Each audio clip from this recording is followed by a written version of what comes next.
Hello, this is Magda Shares and welcome to my channel. Today I'm coming to you with something special. Today there was a premiere of a Netflix series about Gabby Petito. There are 3 episodes. I watched episode number 1, which I'm going to talk about. In short, but the most important details are here for you and my thoughts on that. So brace yourselves, and we are going to get back to one of the most overwhelming cases that there were.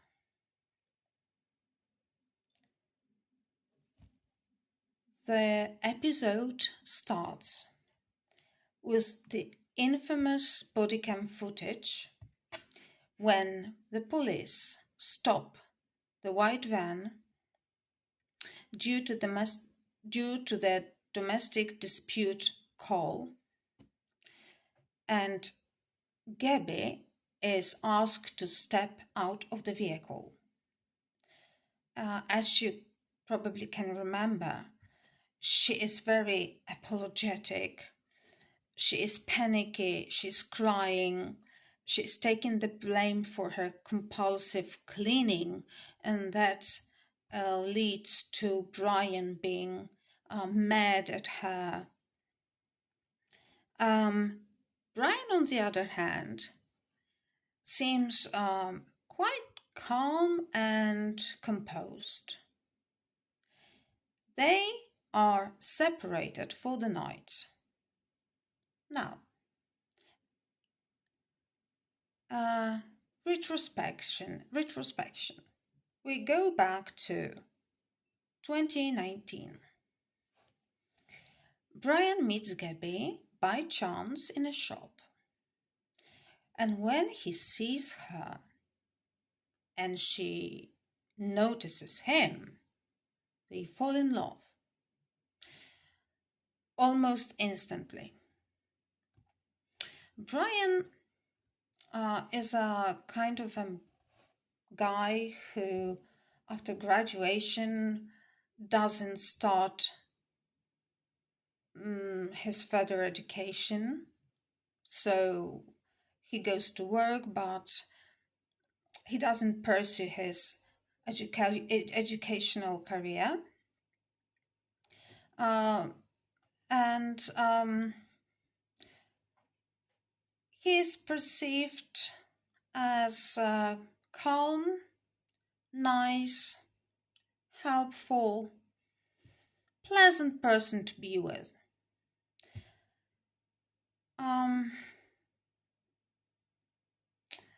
We can see them on video films. And yes, they are smiling, they are hugging, they are happy, they seem inseparable. Brian plays the guitar for Gabby. They organize a picnic on a beach. They look each other in the eyes. And you got your demons, spent seasons. Sorry.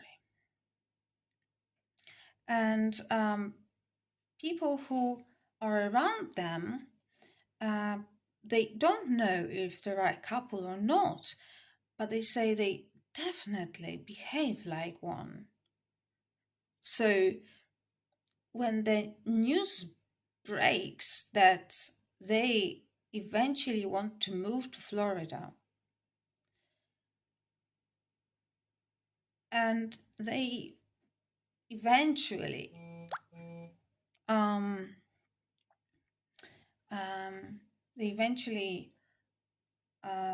tell everyone that yes, they are a couple. That's not a surprise. They move to Florida. They are going by car. They are in the car. Gabby is uh, over the over over over the moon. She's high over heels in love with him. She's smiling. She's um, so like protective towards him. And at one moment she says to him, "I love you." So at this point, we can see a picture perfect, like a couple who will get married, have children, and everything will be okay. He is he is glowing too. This is not a something that you can um, pretend. It's not a fake smile. He's glowing. Okay, so they move to Florida and they stay at Brian's parents' house. After 9 months, something starts to fall apart. Namely, Gabby has a beef with um, Brian's mom. Brian's mom is jealous of Brian, which is strange, but she is, to the point that Gabby is afraid of leaving her room. And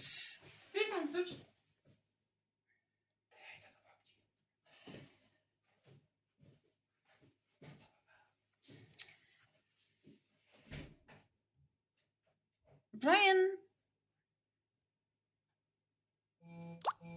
doesn't treat it as seriously as I think it should be treated.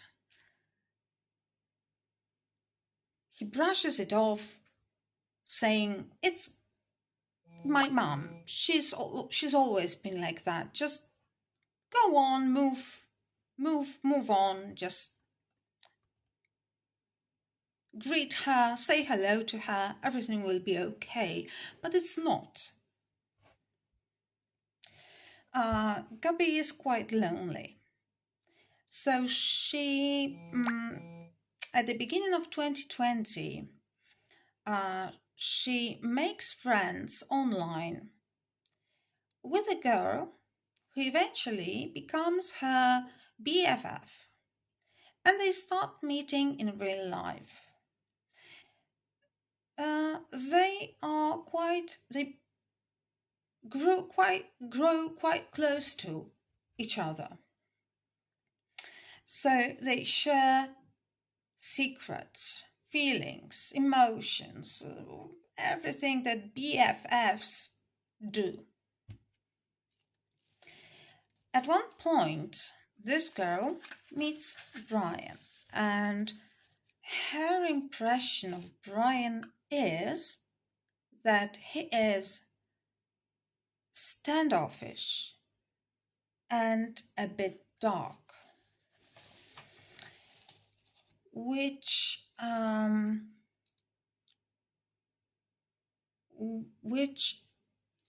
is visible in his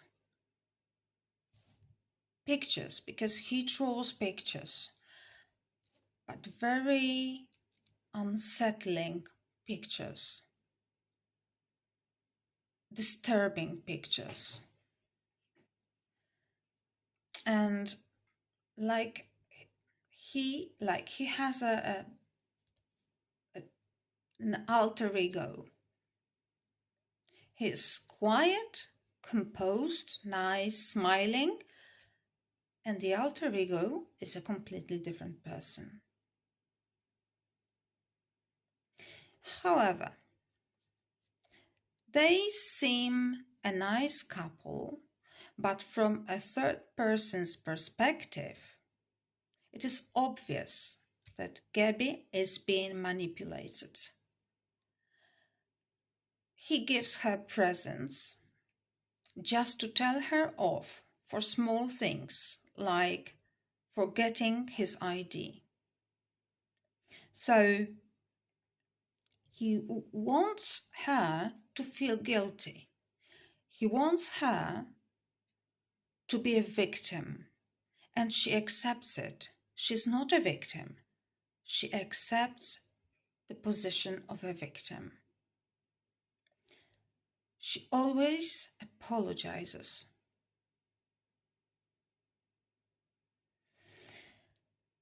In July 2020, in the middle of nowhere, and this is important,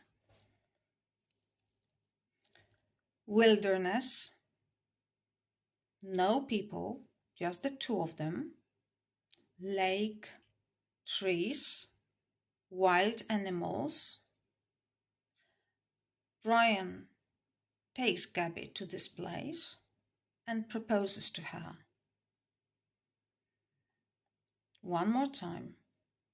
A lake, wilderness, wild animals, in the middle of nowhere. He proposes to her. So he starts a new life with her in that place. Does it ring a bell?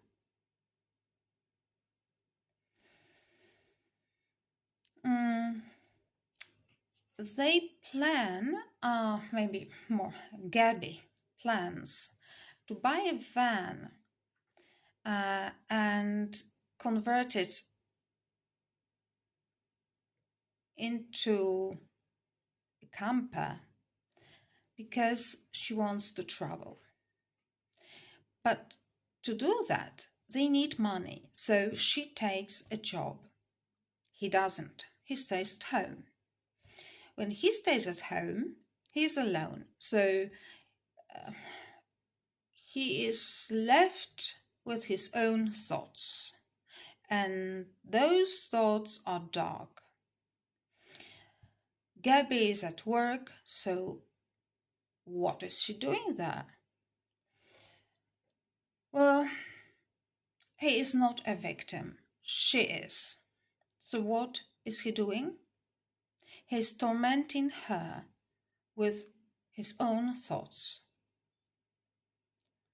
writing messages to her like, I'm in the bathroom crying because you are not here. But she's at work, making money for them. But it doesn't matter. He is alone. A crybaby. He is alone. And that was not just once or twice. He was notorious. She starts noticing, but still she is not overwhelmed enough to take action. Eventually, they buy a van and convert it into a camper and set off. The project is to make a vlog and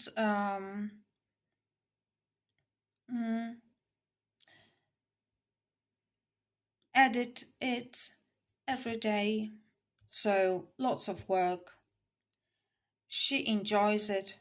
Brian doesn't. She is very enthusiastic at the beginning. Brian starts to complain, and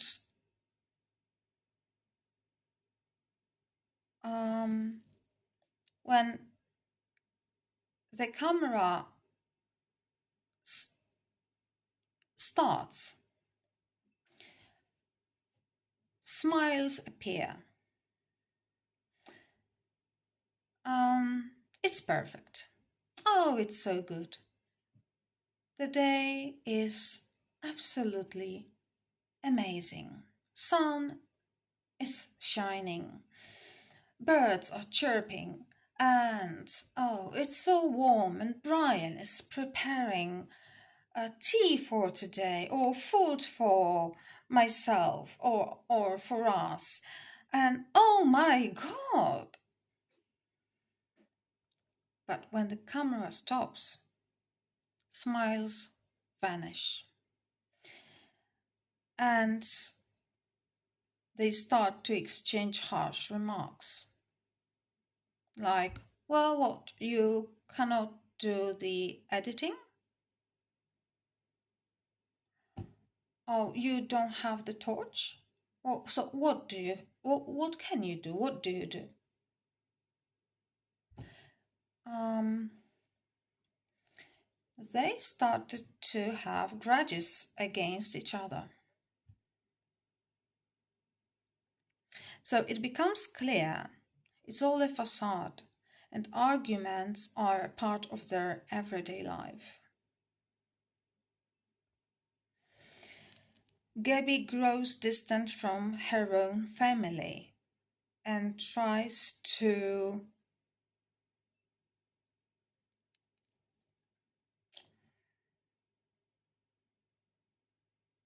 um, make it up, make it up for to Brian for his loss, that he has to endure all the difficulties and uncomfortable uncomfortable situation that he's in because of her. Everything is because of her. Brian renders her a troublemaker and blames everything on her just because he allows him to. Because she is a victim. She renders herself a victim. And this attitude explodes on August the 12th in Moab, Utah. This is the place that we started. The place that I told you about, the infamous bodycam footage. And now, let me read or quote the call from a person who witnessed Brian and Gabby in the street and made that call. It goes like that. I'd like to report a domestic dispute. White van, gentleman with a beard. They just drove off. They are going down Main Street. We drove by and the gentleman was slapping the girl. Then we stopped. They ran up and down the sidewalk. He proceeded to hit her, hopped in the car, and they drove off. That was what he witnessed Brian was doing to Gabby.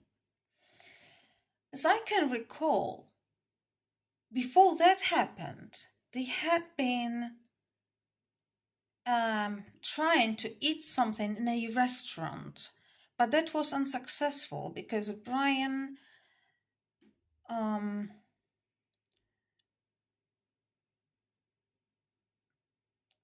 Brian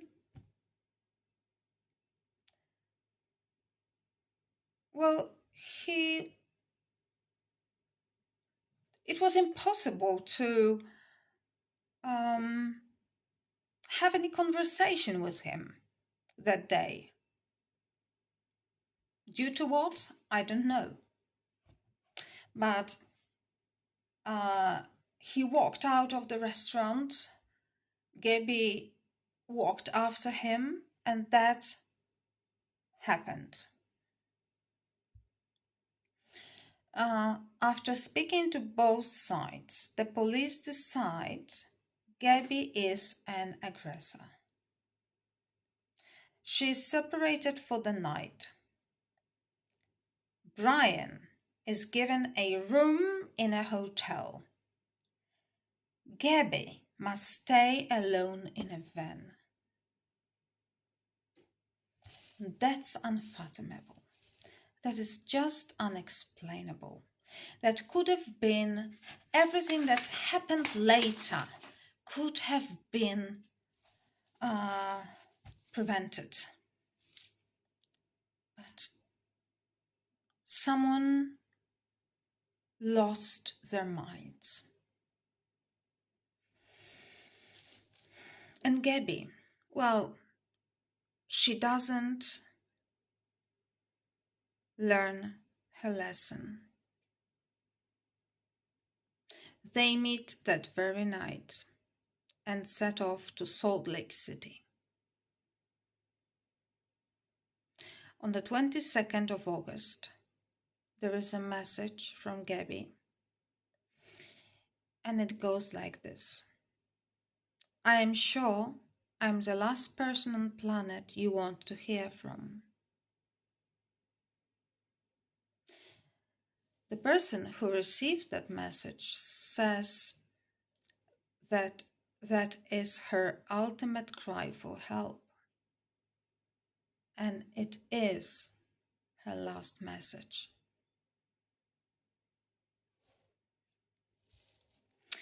And it is the end of episode 1. So from picture perfect to picture ugly. So it was so difficult to watch. Because of the transformation you could see that happened from a very lovely couple to something that was difficult to watch. Well, I will stop here and come back to you with the episode 2 very soon. Thank you for today. Have a good day and or night, and see you soon. Thank you. Bye.